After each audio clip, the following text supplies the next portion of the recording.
you all for joining. Why have I got my room switched around? Don't know. Must have moved the monitor, obviously. Welcome, wherever you are, in God's green garden this Thursday, the whatever it is, 28th of April, 2 days to go in the month. And interesting market that we've been seeing for the last few days. I'll get a good insight into what Ash is thinking on that score in the not too distant future. I also got a little thing called the pound versus the US dollar that I want to have a look at right now. And I think I'm going to trade a breakout today. Let me go there and show you why. Okay, what we've got is, well, a range. Now, the range could be a little bit tighter, but what we attempt to do here each and every day that we trade is find yesterday's range and combine it with today's. And of course, we get the low of today and the high of yesterday, which equals around about 110, 112 pips or something like that. Then what we're trying to do is work out how we can get to a safe place that makes sense before we take some profit. So on the high side, our 112, let's say 113, gets us to, we've got to add 5 pips, by the way, so it's a little bit more than that. Gets us up to around about here somewhere, which is right in the middle of that range. Maybe a tad high, but I think I'd be prepared to take just a tad early on the TP1 here if we were indeed to go long. Going short, I think we've got a fair bit of fresh air, to be fair, and that one doesn't scare me too much at all. I don't see really anything significant until we get down to here, and that's 250 pips away, something like that. So I think I am going to trade the breakout today. Let's do that. Now, once again, if those of you who haven't been in this before, and by in this, I mean trading the breakout, what I do here is trade this at just about nothing, because we're still, believe it or not, after more than 1 year, trying to get this right. And at this point in time, I can't say to you definitively that this is the tested and proven system. So please bear that in mind if you are thinking of trading it. So we'll go long, and this is an OCO, so we're going to trade this long and short. Not at the same time, no. If one gets triggered, the other gets cancelled. OCO, one cancels other. So we're going to go long at 5 pips above the high of that bar. So it'd be 126.07. So I'll put an entry, I'll put an order in at 126.07. And like I said, this is just minimal money. I'll go 0.05 or something like that, just so we're not going to do any damage if we get this wrong. And our type will be a buy stop. The entry is, I've forgotten already. Some days I remind the elephants, other days I don't. 126.07, I believe. That's what the chart's telling me anyway. I'll check it before we do anything about it. And the stop loss will be 3 pips underneath the low of today, which will be 124.88. So 1.2488 is our stop loss. Now, let me just make sure that's correct. It's not showing me the entry while it's there, so I'm assuming it's right. I'd have to correct that in colors somewhere, which we'll do later. So the buy order is in place. The sell order, which will be the one cancels other, is now exactly the reverse of that. So we now set a sell order, not a limit order, but a sell stop. Exactly the same value, 0.05 risk. And why did that do that? I don't know. Probably I've got finger problems. Can anybody remember? Can I remember? No, I can't remember. 124.88 is our entry for the short. and the stop loss will be 125 something or other. 126.07. I knew that. Righto. So there we go. So we've now got both a long and a short in the market, an order that is, not a trade. And if we get triggered short, we'll cancel the long. If we get triggered long, we'll cancel the short. The targets are for take profit 1. It will be a little bit less than 1-to-1 for the buy. It'll be 126.93. I'll write that down so I don't forget. Pound US dollar. 126.93 is TP1 for the buy, and for the sell, it could be any bloody thing really if this keeps going short. But I'm going to give you a reason in a minute why I don't think it will. We've got crikey. Like I said, could be anywhere. Let's go with 1-to-1. I can't remember what the risk was. 115 maybe. Let's say 115. So 115 under there. Goodness me. Is, let's say 123.74. That'll do. 1.2374 will be TP1 for the short. Now, if I'm not watching this, which is highly likely, then somebody remind me if we get into it so I can cancel the opposite order. For those of you who've never traded an OCO before, don't try and leave both of them in the market. You could get burnt. I've done it, trust me. I've done it. And I've done it more than once, yes. Right, why do I think the pound? Well, it's not necessarily a pound thing. It's more a dollar thing.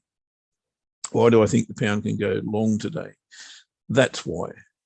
Because the US dollar index, which is what is on my screen right now, is 100% exactly where we anticipated that it would go.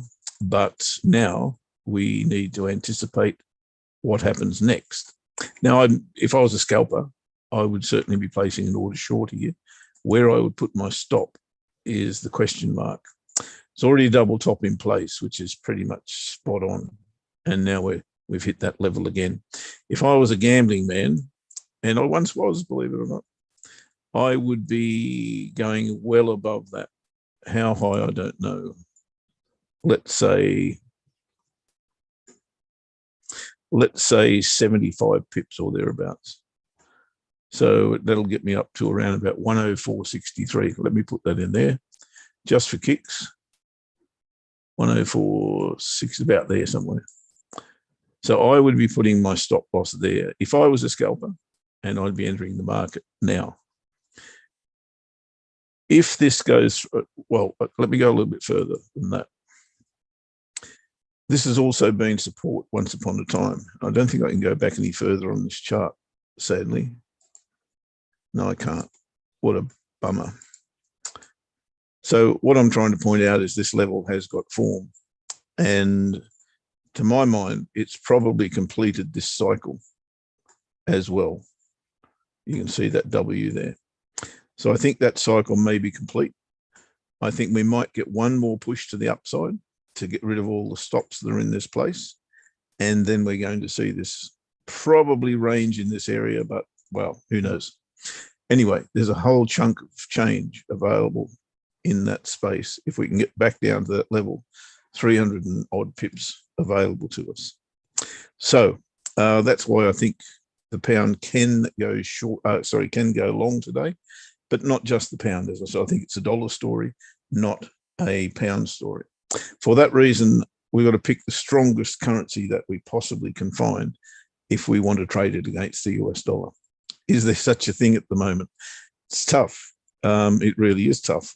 I can't really get a handle on what's the strongest currency at the moment, to be fair. So I would have to ask my FinViz chart, and I can do that if I've got a Finviz chart available to me. Looks like I haven't. Oh no, there it is. I'll just drag that across for you. You may have other ways, of course, of finding relative strength, as most people do. But what I see at the moment is today, the Aussie, the Kiwi, the yen are all stronger than the dollar. What I see over the week, oh, go away. What are you trying to sell me? Can't get rid of it. Scheisengrad. Okay. Let me just close it. While you do that, mate, there might be a trade in the FTSE. Good morning, by the way. Hello, bud. Yeah, take over. I'll try and work out how to get rid of this crap. Oh, there we go. I'll let you do that, and I will just share my screen. Hold on. Here we go. FTSE trade long. Make sure we got the correct screen here. There we go, and it's there. There we go. So you can see here there is a potential FTSE trade long. So I'm going to use this 15-minute chart, and really what I want is this price here. So we're getting close. We're getting pretty close. About another 10 pips or so. I mean, it could be that we're going to look at that. So if it's that 31, so we want it down to about the 31 level before kind of going long, I think. But you know, it's whether you want to put an order in the market or just wait this one out. But I think I'll probably try and whip it on manually if I can. But I do want it to touch that level. I think that's a really strong point there. You can see touch here, touch here, little touch there, touch there, and there's also a little trend line in here as well, just there. So that would suggest this area. So we want at least the highest point of that area, which I think is the 31. So if it touches 31 on the sell side, so the buy side will be 33.50, I think. Then we will see if we can get into this market long. Looks pretty good so far, mate. Just a short-term play. You're still bearish the index. Yes, mate. What's been going on really is the earnings have just been coming out stellar. They're really, really good. There was Standard & Charter, I think, is up 9%. Their numbers are around about 9% for the year. For the first quarter, which is just not territory that they've been in before. So what do they do? They are into financials, so it's a financial instrument, right? And I think this is what's going on. You know, the financial sector has been doing pretty well, and this is one of the reasons that the FTSE's been doing really well, because the FTSE is almost become a bit of a rotation play. You know, as people kind of come out of US equities, they seem to be coming over to the UK and sort of playing some of the stocks over here. I'm not sure if we're going to get this or not here. Might sort of try and get in. What is this like? Doesn't look. Do you know what? If this ends up as a bit of a 5-minute play here, I might well trade the bar, which I don't tend to do, but I don't think it's going to quite come down as low as I wanted. Maybe I'll trade it if it hits that low point again here. Come on, just a little bit. Give us a nudge. Give us a nudge.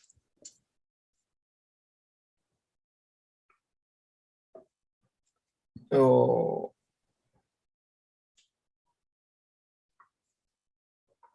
Well, you're waiting for that. No John today, guys. No, there won't be a quiz today. It's going to be close enough for me. I'm going to get all in right. here Okay. And yeah, I don't know whether it's going to go and hit that yellow line. So it might well do still, but just because this may well end up being a bit of a 5-minute hammer, and then we would have missed a low. So we're within a few pips of that anyway.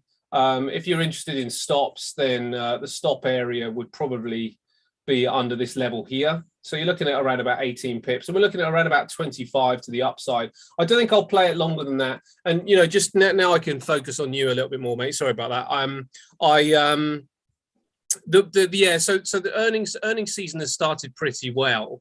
We've got S&P companies, around about 80% of S&P companies beating expectation. We've got Standard and Charter, as an example, in this country, doing really, really well on financials. There's a rotation potentially into the FTSE 100. But I think the significance of all this is that there is potentially just some light relief going on. And this is why I think, your question about overall bearish, it has to exist still, because nothing has really kind of changed going forward. And what we're seeing is companies so far being resilient to the current climate, to the climate that they had.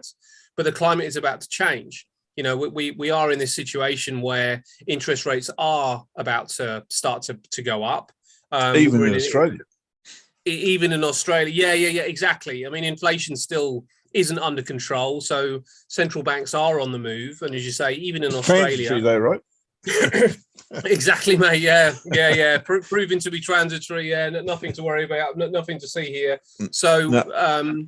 So I guess because of that, companies ultimately going forward, they're going to struggle. So there's not really a question that there we go. We got our little touch on the line. So we, three or four pips there could have been better off, but still, there's an entry to the upside. I mean, that's what I like. I like the long side here. The FTSE's been pretty hot, and as I say, earnings has been pretty good.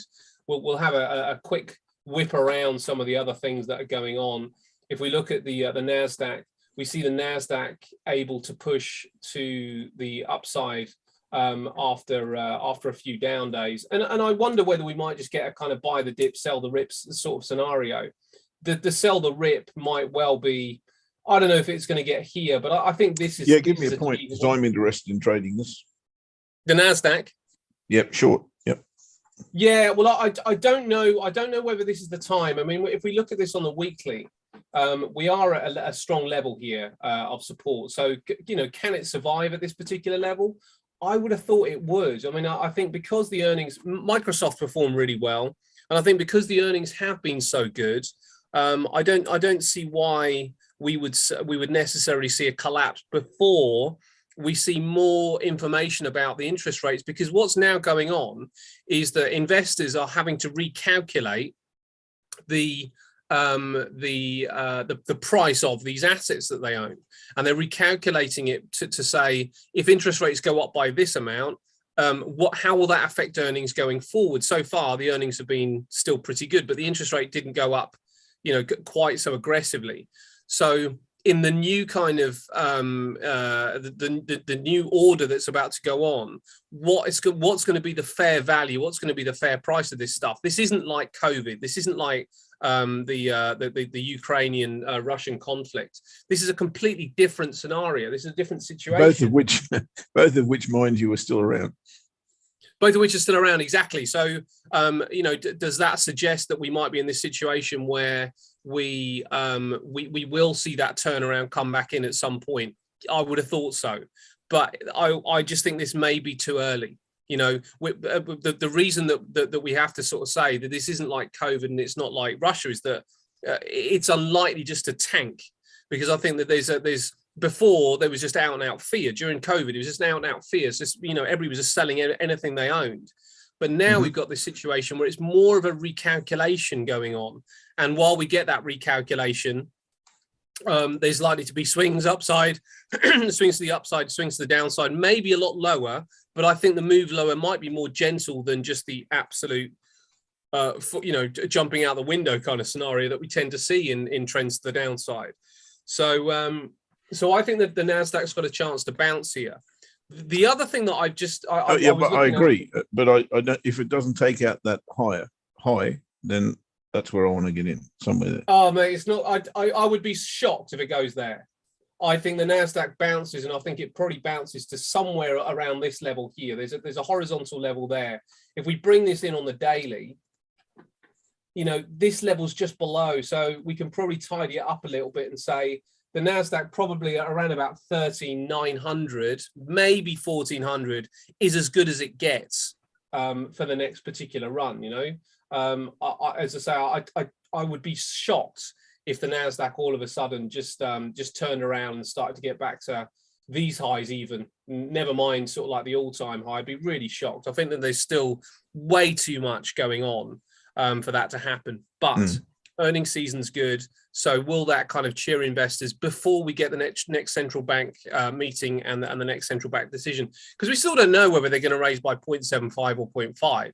The likelihood is it's 0.5. But, you know, if somebody comes out and starts to kind of put the cat back amongst the pigeons, then that things could change again. The other thing that I think is really interesting right now, look at the dollar index up here. That's where we sit. Right, you just saw it. Sorry, mate, I wasn't in the show then. But no, you're right. You analyze it as well. Well, this to me is now well and truly overdone. Now, if we bring in the one we've been looking at, gold, look where gold sits. Now, this to me is you know, this is kind of like D-Day in a way, if you like, for gold. This is this decision time. Same with silver. When we look at silver, look at where it sits. I mean, we're right on top of this, actually. We're right on top of an area here. We're right on top of an area here. This is a sweet spot. You know, this is the sweet spot to be buying up silver. Now, the argument is that gold is all over. But if we look at gold in other contexts, this is it against the Aussie. Nowhere near. You know, you compare the two. This is gold against the dollar. Okay, big moves to the downside. Fair enough. In fact, if we look at it on a daily, it's probably even more explicit. Big moves to the downside. Fair enough. Look at it against the Aussie. Caught in this upper range. You look at it against the Swissy. Caught in this upper range. I mean, I suppose it has broken down somewhat against the Swissy there. But against the pound as well, you know, it's still really in an uptrend. It's still kind of like able to kind of shoulder some of the stuff, which suggests to me there's a slingshot trade there too. Right. Well, gold would that would suggest to me that the gold price action is so based on that dollar that if that dollar starts to turn around, then gold might well get let loose. And you know, looking at where the dollar is, looking at where the dollar index is, the most obvious thing to suggest is that we come down from this particular position. Technically, you know, when we're thinking about the fundamentals, I've been suggesting it. Yeah, I mean, the fundamentals haven't changed. We know that, and it could take some time before the fundamentals do change. But certainly on a technical basis, it would suggest that the dollar is well and truly overcooked, and it's probably most likely going to be coming down rather than going up from this particular position. So, you know, we have to sort of then consider what could change it, and there may well be a pivot from the Fed. You know, there's so many things that could happen at this point. Now, the other thing is to consider when we just looked at that Nasdaq, and we look at the S&P.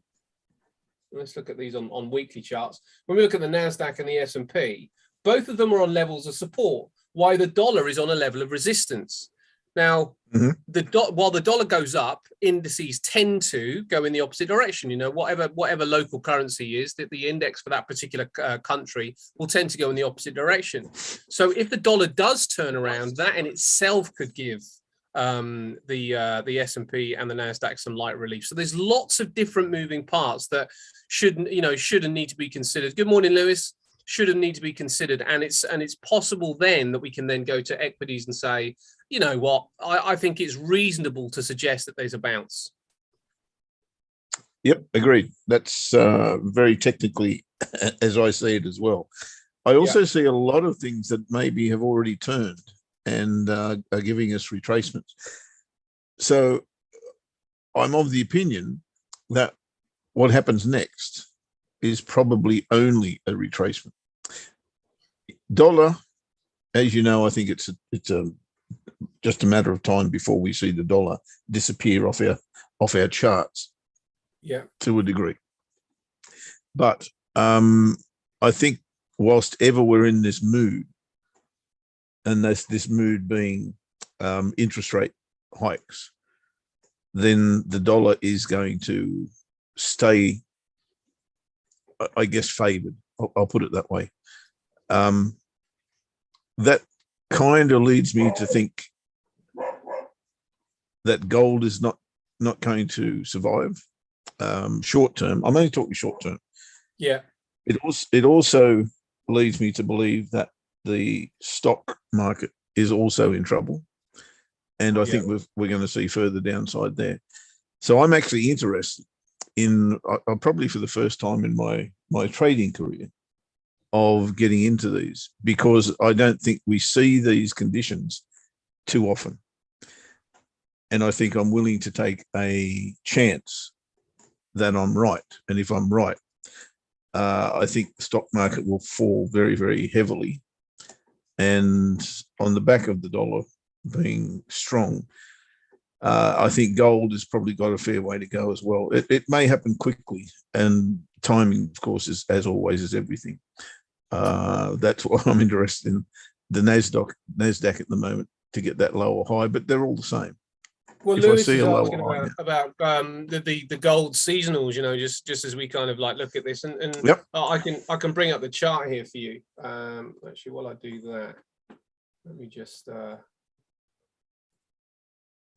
put in a target for the FTSE.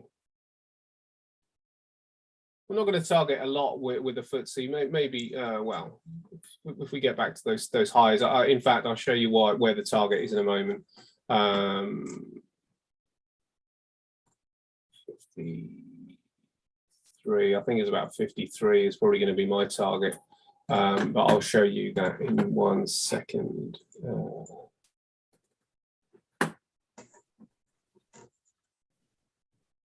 Modify. I've also got an order in the market that I'll share shortly. Actually, it's yeah, a million from entry. You want me to do that? Let me show you this first, because because this is getting kind of close. This is my target on the FTSE at this stage here, and the reason for that is that we've got this high here, so I'm just going to go a little bit below that high, and also this bar here may see some resistance. If we look at that on a 5, it looks like that, this could be the collapse point. So we'll just be a little bit below that. So just around about 53 is going to be my particular target. You guys can aim for whatever you want, but that's going to be where I'm going to go. I'm just going to make sure that I am tidying up all my accounts. There we go. Okay, that's that done. Okay, so but back to the COTS. Sorry, back to seasonals. And we'll have a look at that in 1 second. I've got so many windows open here. Where are you? You're there. Okay, here we go. Right, so this is the seasonal picture here, and what we're just heading into May. This is the issue for May. Just a little bit of upside, a bit of a dip, a bit of upside to the start of June, then the big dip or the bigger dip in the middle of June, which is when we tend to see gold rally. So I guess because of that, that may well suggest that that we're potentially a bit early to be buying gold. And it does have further to, if you look back at the chart, it does have potentially another leg lower before it does start to find a bottom. But there's so many things going on that it might well be an area where it could see this particular pattern going on, and then when it does come back, maybe it just finds where the low that we're at. But it just looks like an attractive price right now. If we were looking at gold, as I say, those trend lines, these trend lines here on gold are this is a pretty solid looking area. If we go back along here, you can see that how strong that this is a daily chart, and you can see that that's a pretty strong horizontal line there. Look, here again, here again, here again. So it's a high probability this bounces from this point. It's not necessarily the high probability that it's the low, but it does have a lot of confluence here. You know, with that area there. I'm not sure whether we did bring this in on a weekly and found a trend line, but we might well do. There's not one there. Let's see what this lower one is. It's not quite there, is it? It's not quite there, but I suppose maybe the confluence isn't quite as evident as I thought. But what we definitely do have is a strong horizontal level here, and if this is breaking out of this part of the pattern, then that would suggest that this is potentially the kind of higher low point. So we may well see the dollar rally. That we may well see gold rally from this point just a little bit. You know, to initially to around about 1917, and then maybe another dip. But you know, a short-term opportunity probably. Going back to those seasonal charts, maybe the real opportunity happens. You know, with June. With June. A bit of a channel. Yeah, could be. Are you talking about this? Are you talking about that, Lewis? Could be. I mean, if that's the case,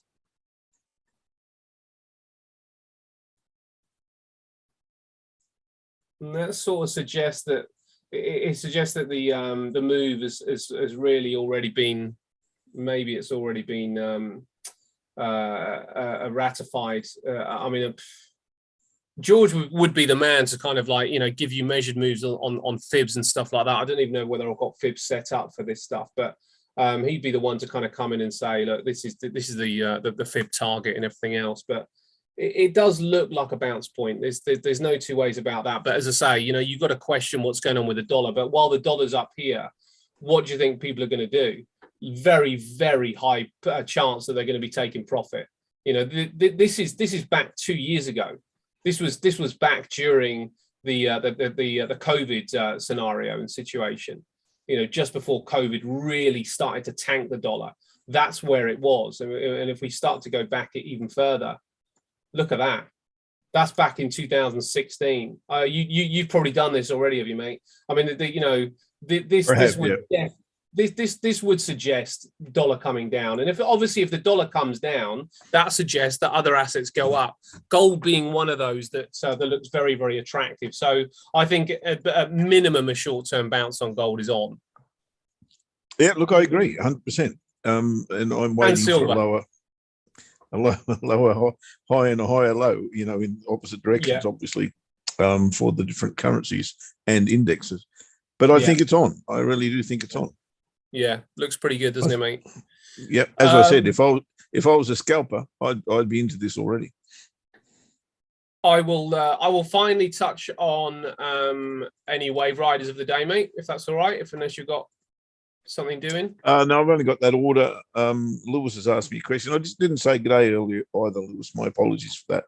Asked me a question on pound Kiwi. I'll show my pound Kiwi chart very shortly when you are done. Brilliant stuff, mate. Okay, so a couple of days ago we had the CAD Swissy. So let's bring these in. CAD Swissy. In fact, yesterday, talking about a couple of days ago, yesterday we had the CAD Swissy. That's now triggered. And I traded that on bloody Monday. Got burnt. Isn't it meant to be bloody Sunday? I don't know. Maybe you were a day late, mate. I was. Well, I was a day early, as it turns out. Yeah. Son of a gun. Yeah, looks pretty good. Looks pretty good. Certainly to grab a little bit more upside. CAD in good shape. Canadian economy in really good shape. The Swiss economy is not doing too badly, but they are not anywhere near keen on any interest rate hike. So Canadian dollar looks like it's probably got some upside. I'm not sure how much further. You know, this is the point. You'd have to start looking at the longer term view and saying, oh, actually, yeah, that does have some room. That does have some room. So the Canadian dollar Swissy looks pretty good. For some upside, the euro dollar. Yeah, that's what I thought. Longer term chart had a very, very good case to make for it. I thought once, because it was through that level, it was through, if you look at the monthly chart, yeah, and put in the highs, both horizontally, you can draw a trend line through. There's a great confluence there, and it's broken through it. And I hate trading long at that level, but and I was proven right by being wrong. Yeah. If you know what I mean. But I see that going to 78.30 or something. Yeah. Pretty without too much trouble. Yeah. So well, it does look pretty good. So the CAD Swiss looks good. We've had the euro dollar as well. Euro dollar. I mean, it'd be very difficult to continue to say let's stay on the shorts, or let's continue to look for short opportunities with the euro dollar, considering where it is. You know, I think you've got to suggest that this is probably cooked by now. You know, at this particular point, it doesn't look like it's got much more room, in my opinion, to go with the euro dollar. So euro dollar looks like it might well be done. And what was the other one? And the dollar Sing I find difficult, but you know, this one is also moving to the upside. If I was, where is the dollar Sing? There it is. This is another one that's again, you know, this does look like it's got some room. If there was one currency that I'd be uncomfortable trading, if the dollar turned around, it would be against the Sing. I think the Singaporean the central bank over there, they look like they might well be on the move as well. So I'm not sure whether this has got too much further to go either. Looks like there's a horizontal level just around about here, so I wouldn't be that keen on this one. But there was an entry yesterday, so this was the what's going on there? Yeah, entry yesterday. Actually, looks like that's the area you'd be taking profit on it anyway. So it actually looks like dollar Sing. Oh, FTSE 100 trade has given us a winner, mate. We're done with that. Good man. Now I don't know. You know, this still may well have some more room to go. And if you want to hold on to it, then it's no big deal. The market doesn't look weak. It's just not my way. You know, that's just not the way that I do things. Mine's about taking little chunks. And I've got my little chunk, so I'm perfectly content with that. And let me just make sure my other one closed down. Yep, we're all good, mate. We're all good. So we're in good shape. Decent end to the week. Now, whether I'm going to trade anymore, I don't know. All these trades that are open here, I'll probably end up closing at the end of the month, just because it's been a better month than I thought it would be, mate. I thought I was going to really struggle, but yeah, you said that early. Oh, do you know? I thought it was going to be. I thought it was going to be up. It's been okay. In fact, it's been okay. It's been about 5.5%, which for actually last year I would have been really happy with. But because of what we've seen at the start of this year, and I got used to double figures, I'm you know, it feels like don't be greedy. Yeah, don't be greedy. Exactly. Don't be greedy. And the thing is, the market could quite easily given me quite the opposite. So. Yeah, I'm going to close all these down probably tomorrow, so I go into May with a nice clean picture to look at, rather than leaving all these ones open. But yeah, pretty solid month again. Anyway, we're not talking about me. We are talking about the setup. So the big sort of thing that is really screaming out is that we're still getting setups to the downside against the dollar. And I don't know if you agree, mate, but for me, I would be probably leaving those be now. You know, I probably wouldn't be taking the trades anymore. It's just too extreme. The levels are too extreme now to be comfortable continuing to take those particular signals. So, but it's definitely longer ones. You know, maybe if you're taking just little chunks.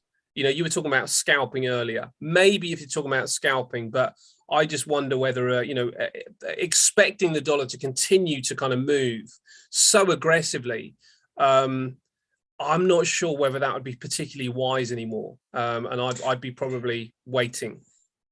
Yeah, look, when the market gets to this point, I bring out the old 4 letters. NLNS. And until I get a signal that says we're continuing this route, if you like, or we're reversing this route, then I can't do anything. So it's NLNS, no long, no short. And I'm okay with that. I don't have a problem with that at all. But I think the opportunities now, right now, I think the best opportunities are not in currencies, but in the stock market. Oh yeah, there's some great opportunities there. Yeah, which is why you're looking at the Nasdaq. Yeah. Now, so you're looking at the Nasdaq. I need schooling on this. Well, you're looking at the short, and you know, this is the thing, mate. I mean, old habits die hard, and people have been so keen on the Nasdaq because it has performed and performed and performed, and it will continue to perform. You know, in the long term, the Nasdaq will continue to perform. It will probably be the outperforming index as we continue to move forward into the rest of the decade, and that's because tech is so important. You know, where we're sort of like, you know, where the world is going, technology is probably front and center in comparison to where we were 50 years ago when the Dow Jones Industrials was really the place to be. So the Nasdaq is the one that I'd want to be on board with, but inevitably when things do go wrong, the Nasdaq will probably suffer the most. Yeah, exactly. They can't keep doing that. No, they can't keep doing that, and that is what we've had. But you know, while things look the way they do, with the price points down here, and while earnings season is holding up, I mean that's the thing we've got to make sure that we consider. While earnings season is holding up, there'll probably be enough investors and traders saying, okay, we've had a retracement, we are now down, what we're looking at, so 3,000, we're now down 20% from the highs. This is value. You know, there are people that will come in and consider this as value. There are others that will look at this and say, we've still got some way to go. Do we look at the primary trend line down here, or this primary trend line here? I mean, that would be sweet, wouldn't it? Do we look at this level here needing to be tested? Maybe that low there. Don't know if I'm that brave. No, well, this is the thing. But look at that. I mean, this is the monthly, mate. But I'd be that brave. You be this one? The first horizontal you put in up there. This one here. No, the horizontal, that level, the level underneath you there, the horizontal level. One. Yeah. I'd be that brave. You'd be looking at the long at that point. No. From where we are, I want to see a pullback. Yeah. To sell it into whatever that level. Sorry, I'm watching you on YouTube, and I should be watching you live. Oh, okay. That's where we're getting confused. The first yellow line you've got there. I'd certainly be brave enough to trade it down to there after pullback. Yeah. I mean that would look like pretty good value considering the highs are near 17,000. That would look like decent value, I think, at that particular point. That's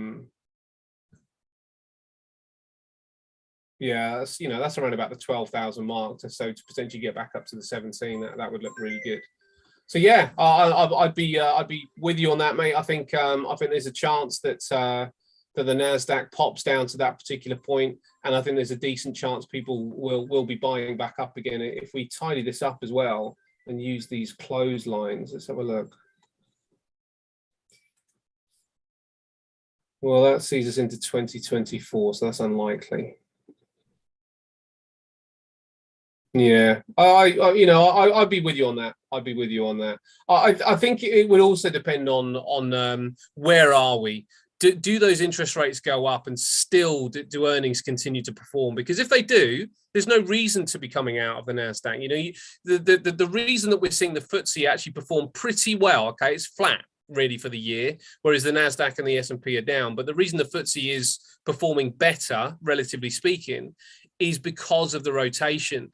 And I guess what people are now having to think, what people are having to ascertain is, will there be enough growth in the NASDAQ, because they're not stocks that pay huge dividends.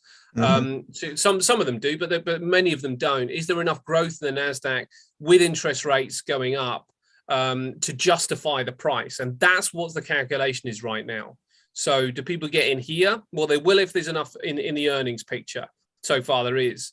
But as I say, at this stage we're at 1% on the interest rate. When it goes to 2.5%, does that change the price point again? And I guess you're looking at the next earnings season to know whether that's going to be the case. So it's just about companies now, isn't it, and whether they can continue to perform. Don't know. I know nothing about it. I just look at the chart. That's all. Yeah. But I take on board exactly what you're saying, and it's important to know these things. There's no question about that. Just trading the chart willy-nilly is one thing, but having the backup of that knowledge is entirely another thing. So it does balance out. Even if you've got a chart that's screaming at you, do this, that, or the other thing, to have a backup is equally as important, I think. Well, not for me, not so much equally, but it's certainly another layer, and I appreciate, and that's why this show for me is very, very good, because otherwise I wouldn't be exposed to it, because I don't go looking for it, Yeah. Anyway, okay, mate, well, we shall see. It will unfold. It will unfold, yeah. And it's just our jobs to stay on top of that. We've got no John. I don't know if anybody else in the room has got any comments to make, but if you guys have and you want to come on camera and mic, then that'd be brilliant. In the meantime, I'll go through my things. Yeah, go through your things. Okay, I'll do that if I can find the blast. My thing keeps disappearing. Where is it? There it is. I don't know where to start. Let's start with the question. And I've got the pound Kiwi chart up here. And Lewis is asking me, because we've got this thing with pound Kiwi, I guess, because I'm looking for how many thousand pips? I don't know, quite a few. And here we are again. Exactly what we anticipated might happen has happened. And you can pick your trade line here, to be honest. That one, I think, was the one we were looking at. And I think that was probably the best of them. And we were looking for a false break of this area so we could pick up a long. Now, the weekly chart is kind of giving me that now. I actually don't mind this, because we've broken, we've consolidated, we're back into the area. And now we've retested it with this bearish bar. Well, who knows how it ends by the end or finishes by the end of the week. That may be a consideration come Monday, to trade that bar long. We'll see. Lewis, you're seeing something on the daily charts, potentially this inverted head and shoulders and right shoulder form. Maybe you're seeing that. For me, that's tough, not because I disagree with what you're saying, but because these pivots are really stacking up in this area. Daily, monthly, weekly, suggesting to me exactly what the chart's showing me, that we've got a consolidating period here. But we had one over that side as well. A lot of people want to count those candles, 1, 2, 3, 4, 5, 6, 7, 8, 9, 10, 11, 12 before we broke. 1, 2, 3, 4, 5, 6, 7, 8, 9, 10, 11. Might be getting close to the breakout, you think? Look, I don't know enough about that, to be honest, to say definitively, okay, yes, that's a good idea. But I know it's a thing. So maybe that is something to look at. But, this chart's pretty clear to me that we are back above that trade line. And, don't forget, this is a monthly chart we're looking at. And when we approach this level, we said as much, that this is an inflection point. It's not necessarily a bounce point. It could well be a break, retest, see you later, Harry, and down to this level. But, you don't know that until something occurs. And we're waiting for this to occur, exactly what we're seeing right now, the potential for this to reverse. And that does look very much like an inverted head and shoulders. Weekly chart, not so much. It's not as clear. But I like the weekly more than I do the daily, to be honest, because I've got this selling bar here. And as I said, I think on Monday, if I have still got a selling bar, it's across the pivots. I think I would look to enter above that candle, maybe even above here, just to be a little bit more conservative, and get my stop loss underneath it. So to answer your question, Lewis, yes, still on board, 100%. And we may even get an opportunity. If I can see what you're seeing on the daily, for me, it might be just a tad early. I don't know. It's not something I like to do. That said, had you traded this morning and taken some profit at the weekly pivot, then you're in the money for free. Well, you're in the potential trade for free. So if that was the case, then happy days. I wish it were me, to be fair. But that's what I'm seeing at the moment. And yes, the weekly is far more appealing to me at the moment than is the daily. Moving right along, I said I had an order in the markets. It is Aussie Swiss short. Now, I've got a stack of reasons why this can go short, but it ends with break and retest of the monthly pivot, almost a double cross really on the monthly pivot, down, back. So I think an entry short underneath here makes sense. If it's going long, then we shouldn't be concerned with an entry here. But I do see a potential better entry in this vicinity. So if I saw a lower high, something that looked like that, for instance, if I could cut and paste that candle and put it over there, although it's a little bit long, let me cut and paste this one and put that on the weekly pivot, then that would make perfect sense to me to trade that short. Little hint of three little Indians here, 1, 2, 3. So 3 false breaks in a row. If you look at the level that we're at on the weekly chart, it's showing you a multiple rejection of this, 71 handle, probably 70, 71 handle. And if I go even a little bit wider to the monthly chart, you can see that we are in a downtrend. Well, to my mind, we're in a downtrend anyway. Most dominant feature of this chart for mine is the double, triple top sitting up here. Head and shoulders sitting there, broke the market, got a key reversal bar or game changer bar there, broke the market, another game changer bar there, broke the market, another game changer there, broke the market. Then we came back up. We've hit resistance, and now is the time to say, well, okay, what happens next? Again, once we hit this level, I can't give you the answer to that question. I can only give you what the chart's telling me. And the chart's telling me no above here, and currently it's telling me no, no underneath the monthly pivot. But because we've broken the monthly pivot and responded with a buy, I contest that if these guys are actually in charge, these guys will fall over and will take over and will get back into this symmetry situation. And if that's going to be the case, then we're down here somewhere. So for that reason, I think the reward to risk is absolutely worth taking. You're risking, 100 pips to potentially put, I think it's about 400, something like that, in the bank.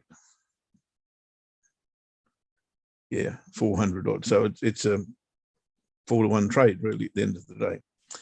That's why I think it's worth taking at the moment. And as I said, if I'm wrong in terms of direction, I should be wrong here, and the price will still go that way.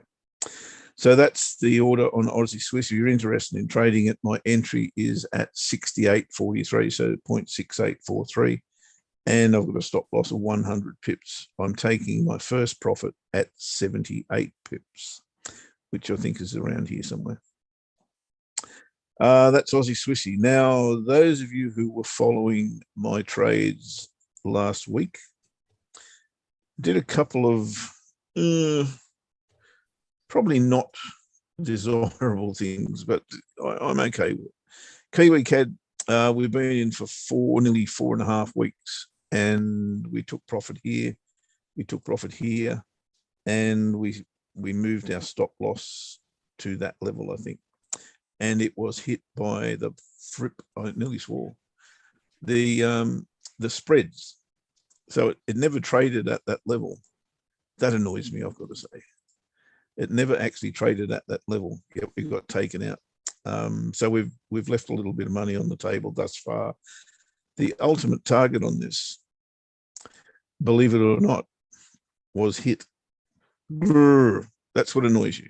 You get taken out by the spreads, and then it goes to target. So we left a little bit of money on the table, and we were talking about where you put your stops earlier. Don't ask me, because I'm fripping wrong. It does annoy me at times, but you know, I tell you what, I need counselling on that. I really do. I need counselling on where I trail my stops. I'm fripping hopeless. Oh, mate, do you know, I think at some point you just have to look at your overall P&L, because I never squeeze as much money out of the market as I should, but I forget about it by the end of the month. When I sort of see the overall picture, I'm like, oh well, you know, that's the way it is. At the time, it is frustrating, but you know what? It's one of those things that you get over pretty quickly when you're up. Generally, all we're trying to do is beat any other sort of any other place that we can put our money. So as long as we're doing that, we're okay. Yeah, true story. And look, we took three lots of profit. Actually, the trailing stop was well under my entry, so we did take 3 lots of profit. But if this goes to here now, you think, oh my God, why did I manage that like that? Am I a flipping idiot? Actually, that was Kiwi CAD. This was Aussie CAD. We also made money on Aussie CAD. 2 lots of profit there, 3 lots of profit there. And exactly the same thing happened, although I must say my stop loss was here. And I think we got taken out by about 8 pips in that one. So not so bad a judgment. And of course, the third was the US Dollar Cad, which we picked up here. We only took 1 lot of profit here, which is sad, because we should have taken the second lot of profit there. And of course, the skyrocket that ensued took me out. The mistake I was talking about earlier in the week was CAD Swiss. And again, where do you put your stops?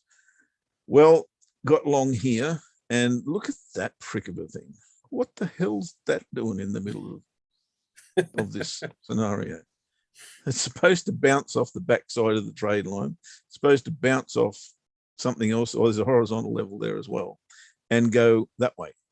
Instead, this stupid candle appeared, took my stop loss, which was here, of course, and that was a loser. So it took a little bit of the cream off all of those CAD trades, but I still think the CAD has definite credentials, but I don't want to get into this now. That's chasing your money. And French election, maybe? It's a no from me. Parlez-vous français? Yeah, do you think French election possibly created that weird sort of piece of price action just before we started? They're not talking to us Aussies. That's what it's all about. That's what it's all about. We pulled out of the sub deal. So these pricks, the frogs. Right. Not sure we can say that live on YouTube, but you know. Funny YouTube. All right. So it's Aussie Swissy short for me going into tomorrow. I've given you updates on all the CAD trades that we were in. The dollar, yes, I think the dollar is at a turning point at the moment. Short-term longs on euro, pound, Aussie, CAD against the dollar, in my humble opinion. Not so sure about the Kiwi. I think they're the right positions to be looking for. They're not there yet. Looking for confirmations of potential reversals, and yeah, a little bit early for me. Scalping, if you're into scalping, I think you can probably get some positions on there, but that's kind of where I'm at. Awesome, mate. So there you go. Simon's in the room. Morning, guys. How you doing? We're doing good, mate. Top of the world, mate. Just laughing at Jeff taking 3 lots of profits out of a trade and wanting counselling for it. What a nice problem to have. Yeah, I was calling him greedy, wasn't I? That's true. Exactly. I need counselling. All I can hear is took profit here, took profit here, took 3 profits here. I still need counselling though.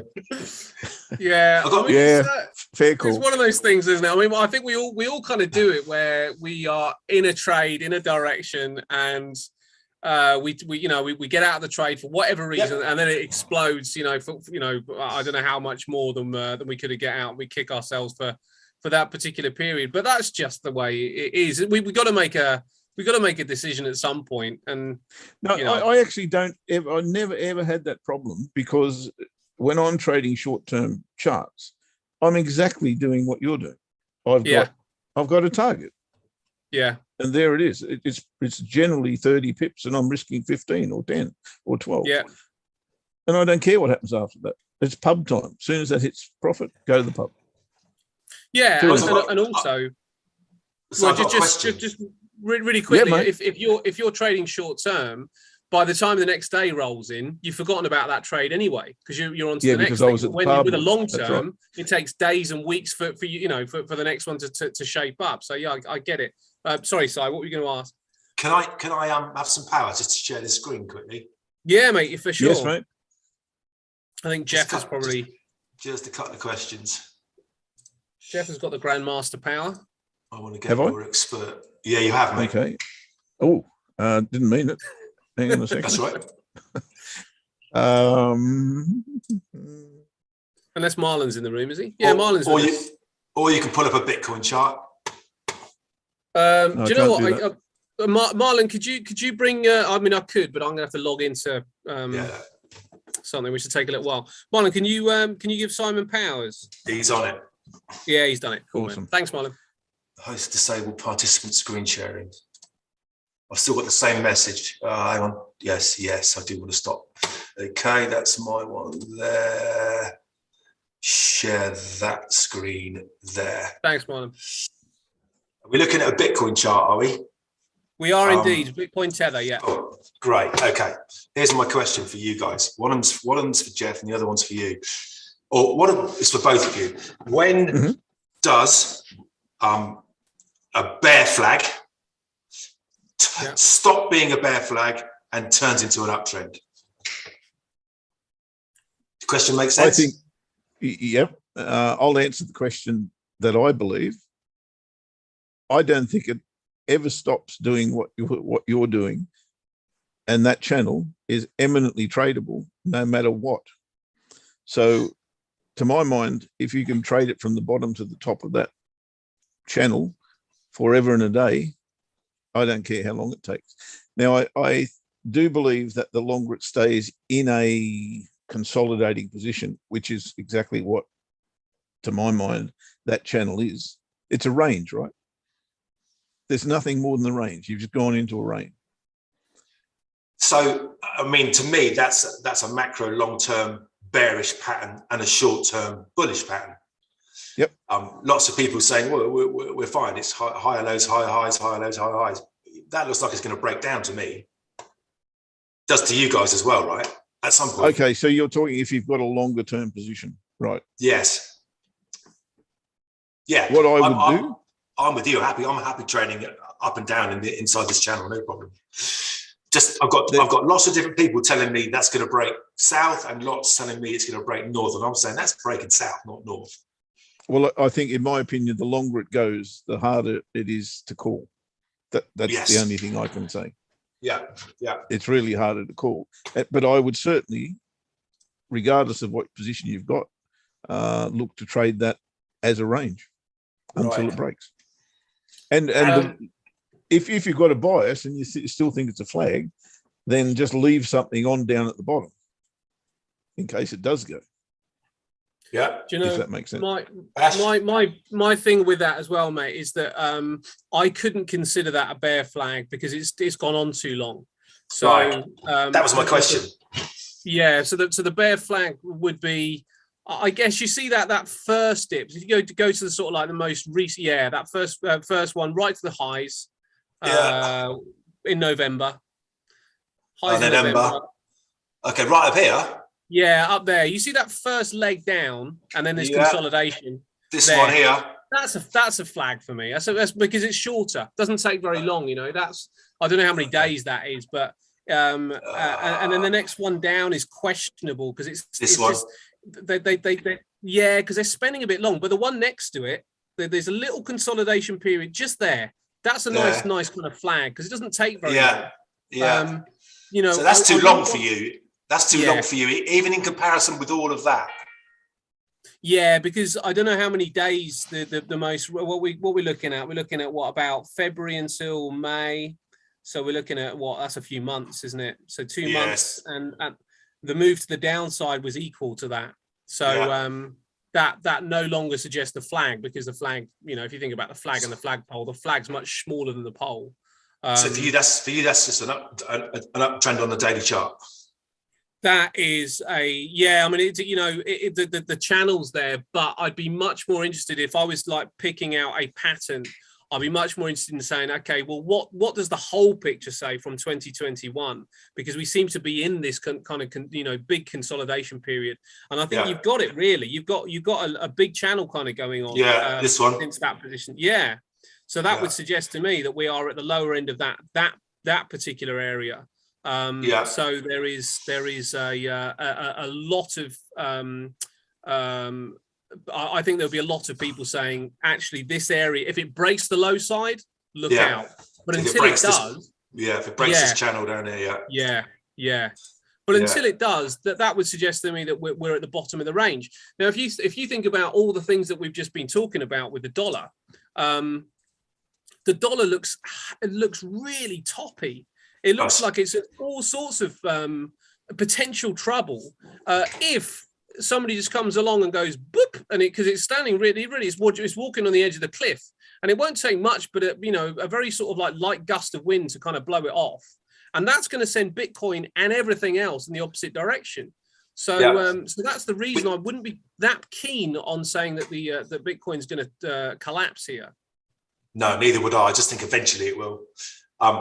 It's perfect, isn't it? The dollar looks like it's about to turn. Bitcoin's at the bottom of the channel.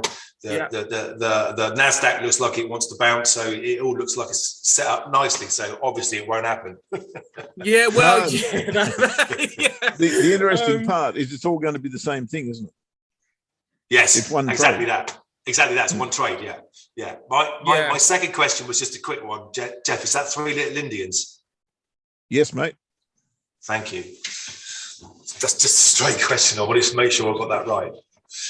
Do you know, Si, this is where I sort of always, and I guess this is where you're on top of it. I always forget about the correlation between the Bitcoin and the Nasdaq, and I have to continuously be reminded of it because I end up looking at Bitcoin, almost as its own beast, rather than saying actually there is this correlation kind of. I don't.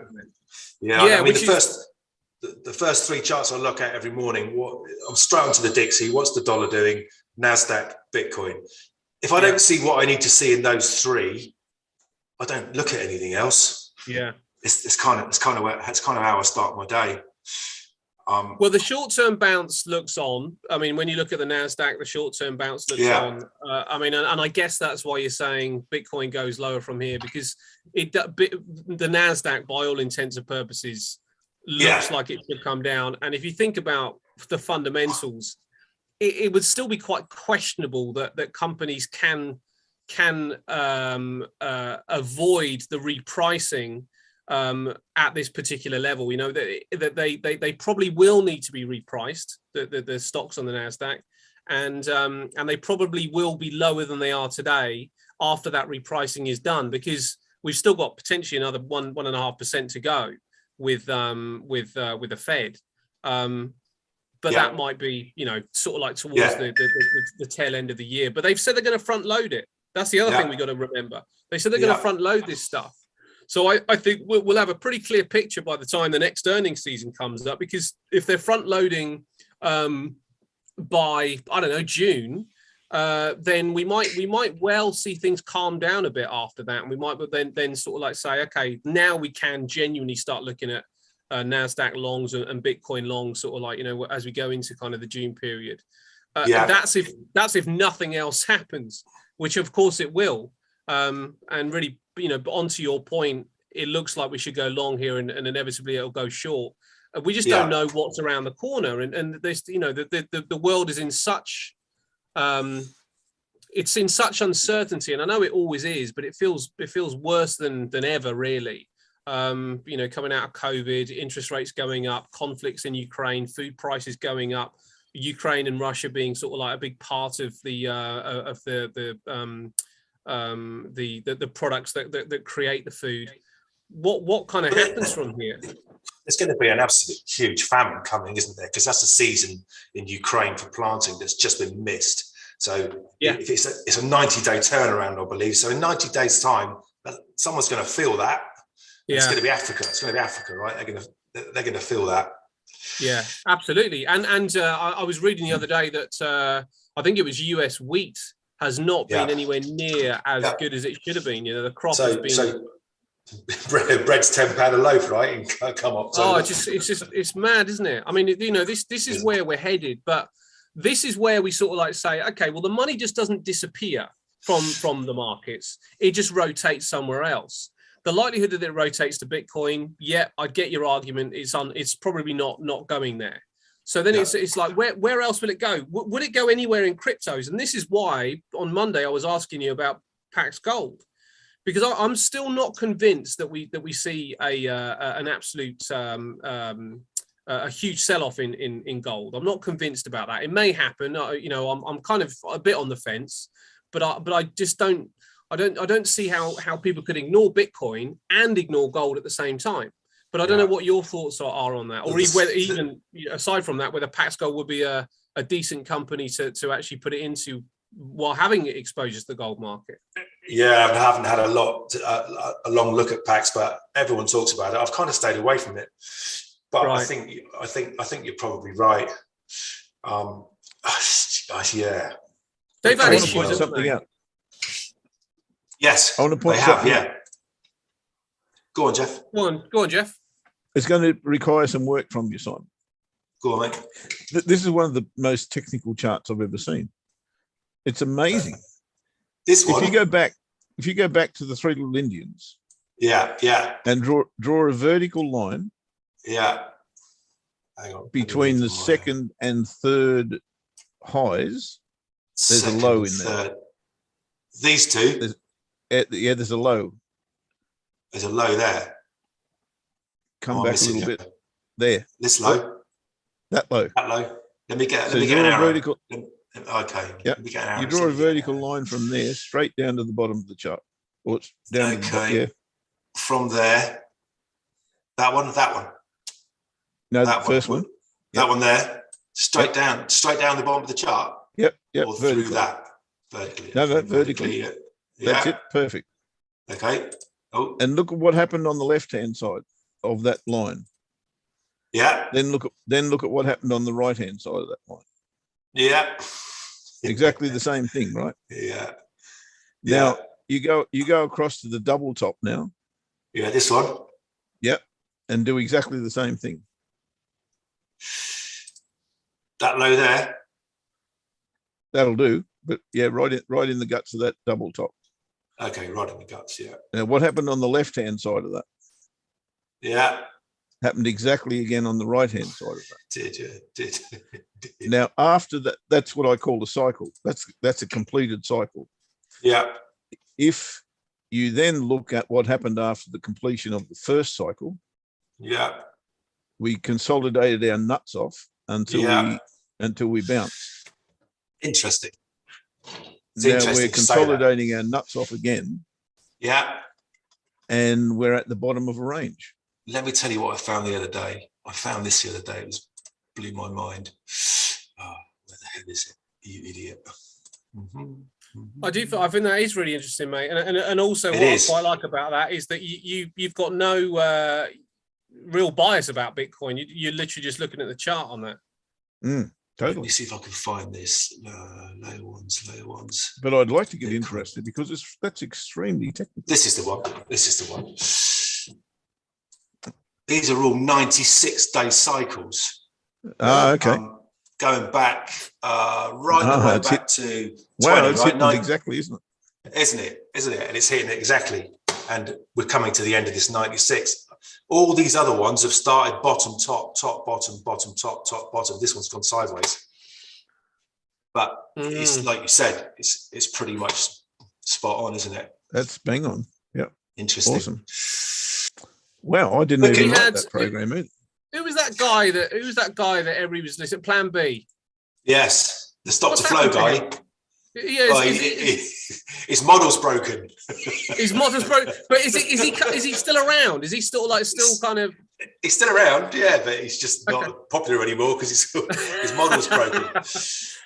I found this as well, which is really, really interesting. It's about it's the 21st of the month and how the 21st of the month is always the start, not always, sorry, I'll rephrase that.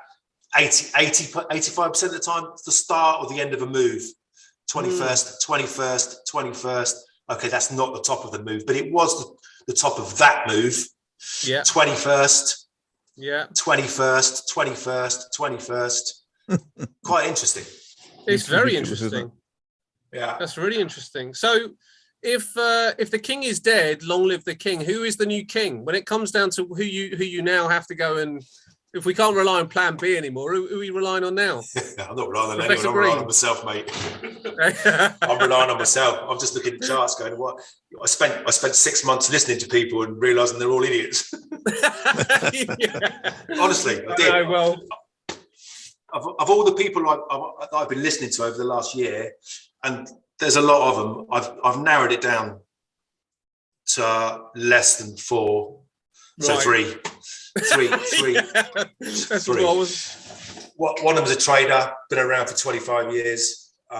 The other one's an investor, and the other one's both. So what's interesting for me is my investor guy, who I listen to, is big bull, big bull. Right. And I listen to. He makes sense to me when he talks. He makes sense. I get it. My trader guy is, we're going to 20 grand. I'm telling you, we're going to 20 grand. Right. And they're both on the wrong. I respect them both, like them both, and they're both on the opposite end of. I love it. They're not helping me. That's what I'm saying. Yeah. Does that mean they're both right but at different times, which is Yes. often what happens? So I think they're both right. You understand the fundamentals of Bitcoin, I presume. You've looked into sort of like, how it's created, why it's out there, and so with you, in your opinion, on that, forgetting the charts, in your opinion, is Bitcoin an asset that should be invested in? Is it something that people should have in their portfolio? I think it is. I mean, is it going anywhere, in your opinion? Is it sticking around? Yes. So it's not going anywhere. So that's where I sort of come back in and say, well, in that case, does it matter whether it stops here or drops again to 20, as long as we keep something in the tank so we can continue to invest as it comes down? I want to be clear. I want it to drop to 20 because I don't have enough of it. Whilst the rest of my crypto portfolio will get absolutely smashed to pieces while it goes to 20, I've just gone Bitcoin maximalist all of a sudden. I never used to bother with it, but now I've seen the light and I know what's coming, and I just want to get more of it, and I don't want to buy it at 40, I want to buy it at 20. Yes. Yeah. Wow. I'm totally with you, mate. It's an interesting one, isn't it? Because I think we probably all got slightly kind of blindsided during the alt rally, which was mental. I mean, it was crazy. All the stuff that went on. Yeah. Well, I think we all did. I think we all did it in as much that we forgot about the daddy. We allowed sort of like Bitcoin to almost be argued that it won't be around. The others are more modern and everything else. But Bitcoin does seem to me to provide something completely different. I landed in crypto there. Right. So that was my weekend with Shukri in 2020. I didn't have a clue what I was doing. I just bought a load of Bitcoin and got lucky because I got lucky because his course was in October and not March. There you go. Because I'd have done the same thing in March. Yes. So because I was young, stupid and naive and not know what to do. Just buy a load of Bitcoin. Thankfully, we bought it in October 2020. Sold all of it at 55, which turned out, again, that was lucky. Sold all of it at 55, put it into ETH, sold all of that at $4,000, got lucky again, and then put a lot of it into a load of crap that's gone to naught. Yeah. Which I suppose is the old stuff, isn't it? And this is where we sort of say, well, if you stick to the ones that are proven, at times like this. I had this layer ones, I call it the layer ones index, where I don't really want to trade anything other than these, because they're going to be around. I don't want to invest in anything other than these, apart from a couple of gems that I think I found. Interesting list, mate. Solana, you like Solana, and I suppose, I mean, maybe we'll come to this when we come back. I know we're sort of like getting to be on the show, but I'm interested in the way that these other coins now will behave after we get that the change with the 2.0. Yeah, I mean that's pivotal, isn't it, for the life of these others? It is. I'm not confident that's going to work. There's a couple of companies in the background that are setting up to be proper ETH killers. I mean, you hear that word a lot. A lot of these guys were they're ETH killers. They're ETH killers. No, they're not. No, they're not. Just because Solana can bang out 1,000 transactions per second more than the ETH can, that's not going to overtake you. But there's a couple of really good. One of them's called Radix. It's an English, a lot of English guys. Dan Hughes is the founder. Piers Ridgeard's the CEO.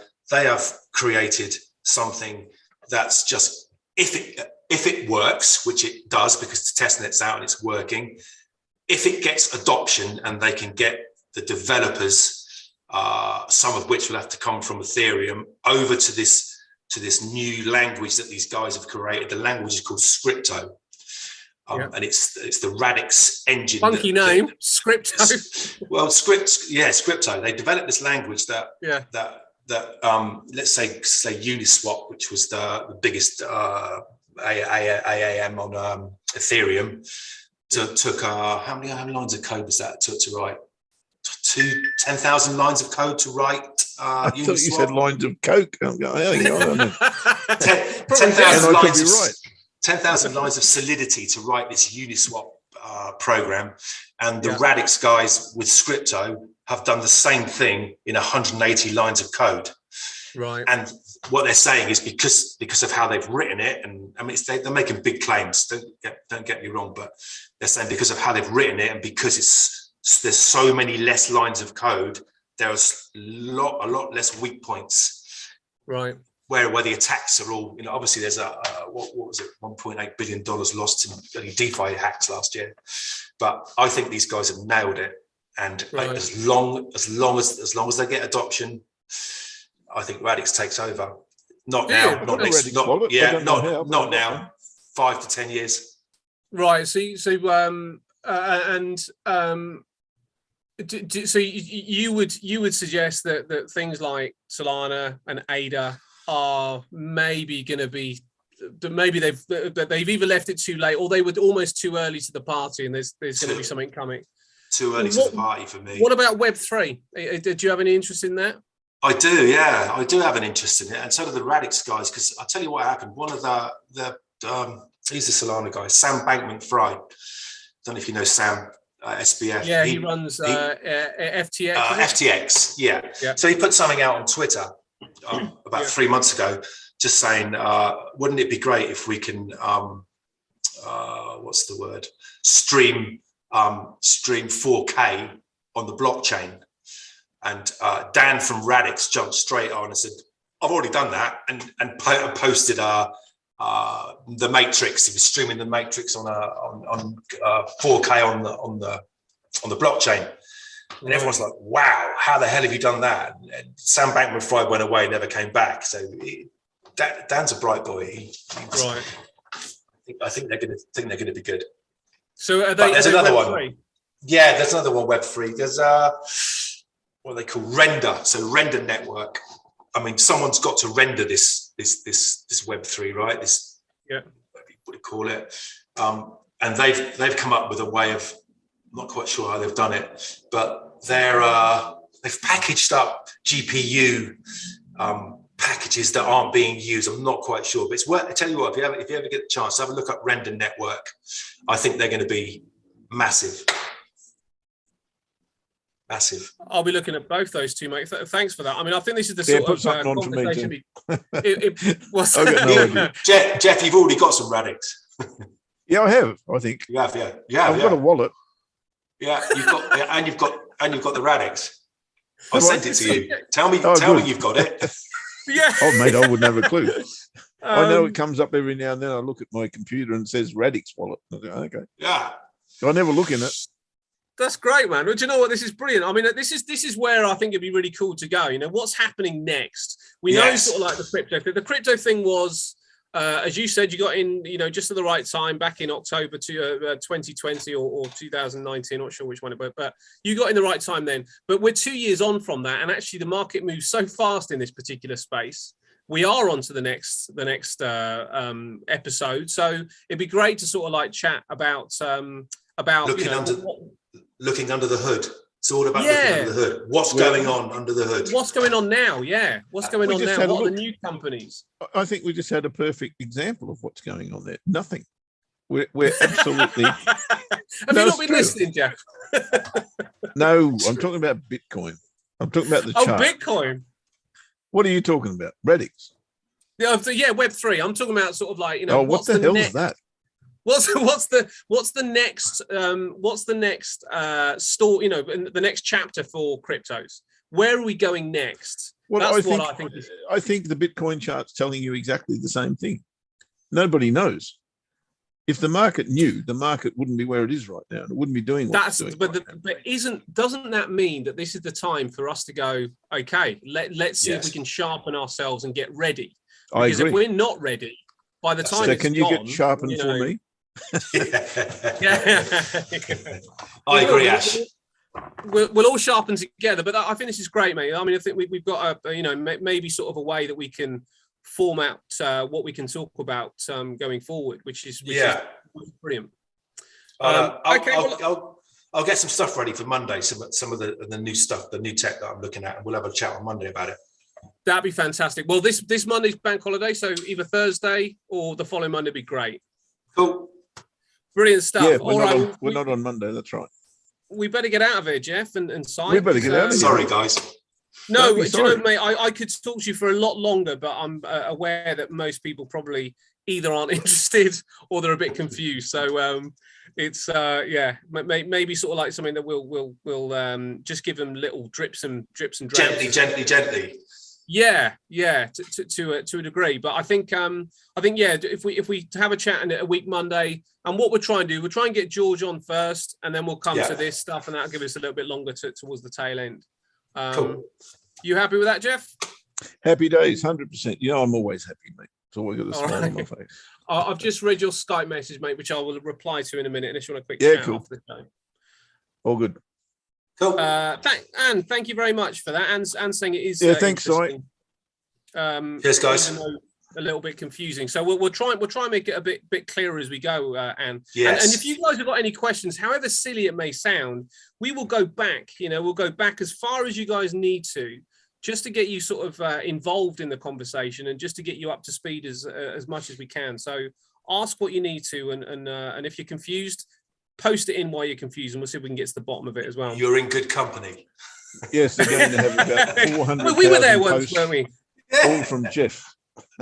Yeah, well, this is the thing. I mean, you know, you're in a good place, Jeff, because you don't have a great interest in this stuff anyway, do you? But at least you can sort of maybe ask some of the questions that the guys might. Well, I'll tell you what I do have an interest in is that chart. That chart's amazing, and as soon as I see the start of the next cycle, I'm in. I can trade that. Yeah, brilliant. Brilliant stuff. Thank you, guys. All right, those guys. So thanks for being the buddies. Thanks to everybody in the room for being involved. Thanks to Marlon for looking after us. Have a great weekend, guys. We will see you a week today. You bet. Have a great weekend, a great week, and stay safe. What do I say at the end of each show now on Thursdays? You say bye-bye for now, don't you? Oh, I do that, and then I say try and love someone. Bye-bye for now. Oh, for fuck's sake. Have you done your bye-bye for now? I have. Bye-bye for now. See ya. Bye, see ya.